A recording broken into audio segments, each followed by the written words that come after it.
সেনা প্রহরায় দেশের বিভিন্ন থানার কার্যক্রম শুরু হয়েছে। আইনশৃঙ্খলা পরিস্থিতি নিয়ন্ত্রণে রাখতে পুলিশের পাশে থাকার আশ্বাস দিয়েছে ছাত্র জনতা। বিস্তারিত ডেস্ক রিপোর্টে। শিল্প এলাকা আশুলিয়ায়ও আজ থেকে শুরু হলো থানা পুলিশের কার্যক্রম। বিকেলে সেনাবাহিনী এবং শিক্ষার্থীদের সাথে থানায় ফিরে একথা জানান আশুলিয়া থানার অফিসার ইনচার্জ FM সাইদ। এলাকায় আইন শৃঙ্খলা পরিস্থিতি নিয়ন্ত্রণে রাখতে ছাত্র জনতার সবার সহযোগিতা কামনা করা হয়।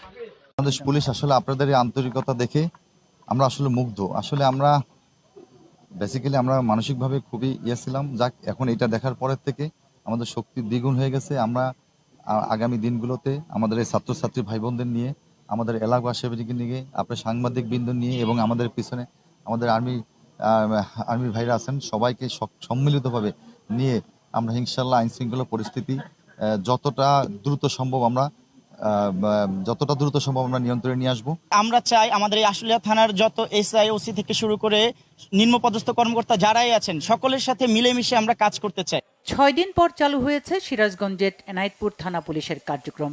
শিক্ষার্থীরা থানা কম্পাউন্ড পরিষ্কার করে ব্যবহার উপযোগী করেন। আন্দোলনের সময় এই থানায় হামলায় নিহত হন 13 জন পুলিশ সদস্য।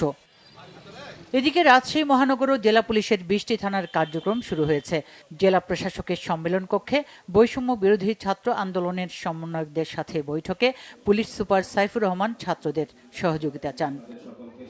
সিলেট মেট্রোপলিটন পুলিশের 6 থানায় চলছে সেনাবাহিনীর তত্ত্বাবধানে কার্যক্রম। পাশাপাশি নিরাপত্তার কাজ করছে আনসার সদস্যরাও। তবে মেট্রোপলিটন এলাকায় ক্ষতিগ্রস্ত লামা বাজার সহ 3টি পুলিশ ফাঁড়িতে এখনও কার্যক্রম শুরু হয়নি।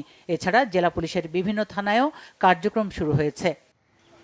সেনাবাহিনীর সহায়তায় থানায় ফিরতে শুরু করেছে বরিশালের পুলিশ সদস্যরা। সীমিত পরিসরে চলছে কার্যক্রম।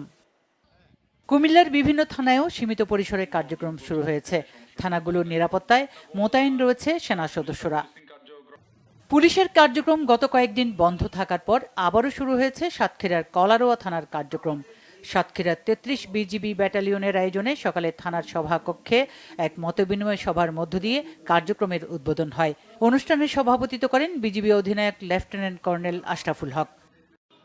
এদিকে 5 দিন বন্ধ থাকার পর খাগড়াছড়ি সদর মডেল থানার আংশিক কার্যক্রম শুরু হয়েছে। তবে এখন পর্যন্ত স্বাভাবিক কার্যক্রমে ফেরেননি অনেক পুলিশ সদস্য। Bangla vision news desk.